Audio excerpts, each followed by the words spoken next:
యొక్క వర్ణనంతా చెప్పబడింది.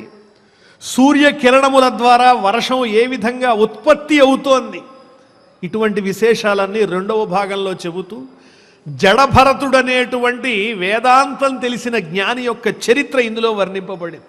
ఇటువంటి గొప్ప విశేషాలతో కూడినది రెండవ భాగం. ఇంకా విష్ణు పురాణంలో మూడవ భాగం తృతీయాంశంలో ఏం చెప్పబడింది అంటే మన్వంతరాలు, వాటి వర్ణన, ఆచారం యొక్క గొప్పతనం ఏమిటి, సదాచారం అనేది ఎంత గొప్పది, అలాగే అష్టాదశ పురాణాల యొక్క వరుసక్రమం కూడా చెప్పబడింది. శ్రద్ధగా చేయదగినటువంటి శ్రాద్ధ కర్మల యొక్క గొప్పతనం ఏమిటనేది వర్ణింపబడింది.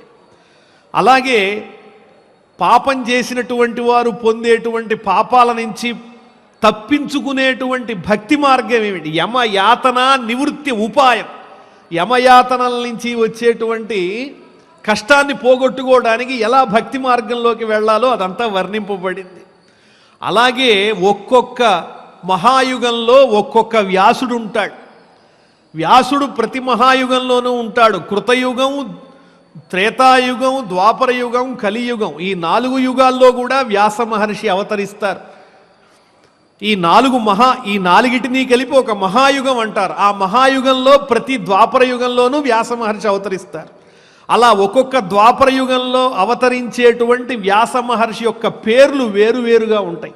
ఆ పేర్లన్నీ కూడా వరుసగా చెప్పబడ్డాయి. 28 మంది వ్యాసుల యొక్క పేర్లన్నీ కూడా ఇందులో వర్ణింపబడ్డాయి. ఇది మూడవ భాగం.